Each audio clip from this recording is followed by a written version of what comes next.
All right, I wanted to talk about the skull in this particular video. So I wanted to start with kind of the skull bones, which I think are the easiest ones here. This one is going to be your frontal bone. This will be your parietal. I kind of turn all the way around here. Now you have your parietal here. So parietal on both sides, parietal. And then at the very back of your head, you have your occipital. Right. So you have your occipital, parietal 1, parietal 2, and frontal. And obviously it is just parietal bones. So you have 2 here. And then the other ones here are going to be your temporal. So this is going to be your temporal bone here. You can see your temporal bone on your other side here. Right. So you have frontal, parietal, temporal, and then occipital, right? And then you also have 3 sutures. So you have a suture here, and a suture here. So what's cool about general A&P is that you do not need to know the suture here. It's called the lambdoidal suture if you're interested, but you don't need to know that one. But the 2 you do need to know, this one is going to be your coronal suture, which is going to separate your frontal bone and your parietal bone. So this is your coronal suture here, and the suture that separates your 2 parietal bones here, this suture here is going to be called your sagittal suture. So you have the sagittal suture here and a coronal suture there. To look at some of the other bones, so you probably know about your mandible here. So this is the part of the mouth that moves, right? So your mandible. And if you see that little bump there, I'll try to use my little, oops, that's kind of cool. Right? So if you kind of can see right there, that bump there is going to be called your mental foramen. So it's actually a little hole there. So that's going to be your mental foramen. And this is going to be your mandible. This would be your maxilla. This structure that sticks out is called a vomer. Okay.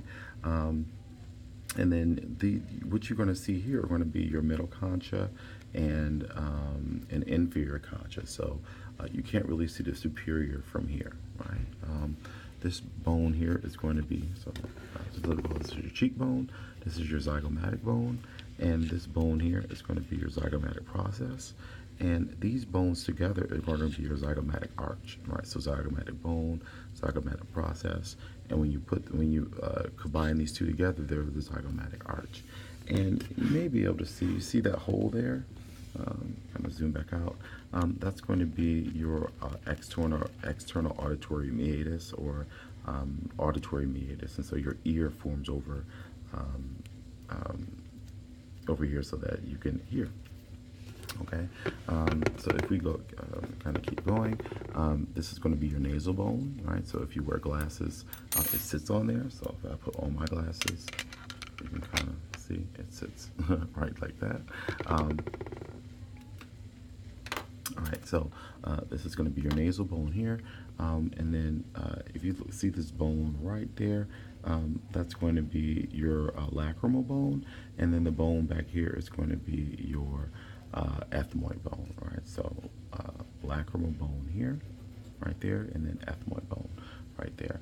And while I'm here, do you see like this little wicked slash here and a slash down here? It's kind of weird. I think they have it labeled 39A and 39 or 39B. This is going to be called your superior orbital fissure, and this one, as you would imagine, be called your inferior orbital fissure. And if you look, it's kind of hidden, almost like that movie, The Secret Garden. Right there, you see that? You would never have seen it, right? That actually is going to be your, oh Jesus, it's escaping me now. But it's like the optic,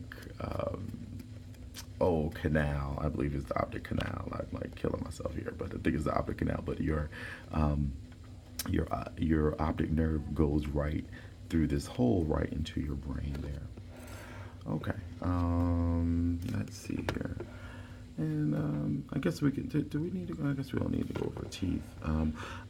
I will say that in your book, they were talking about alveolar processes. And so alveolar processes are just going to be really going to be your, the sockets in your teeth, right? So usually this particular one has all of its teeth, so I can't show you the socket if it will be there.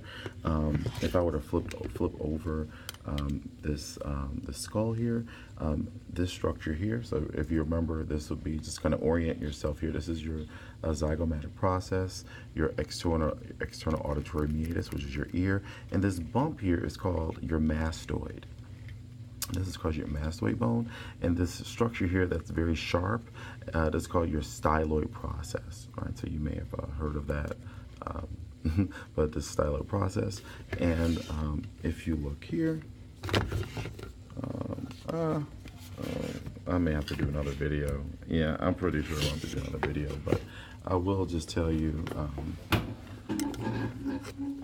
that this big, you know what, forget it. That where I have my thumb at is going to be your magnum foramen right there. And I don't know if you can see where 44 is. That will be your foramen ovale. So I'm gonna have another video where we kind of talk about these structures because this is a little unwieldy. So okay, all right. So hopefully that's been helpful, and I'll make another video on the skull.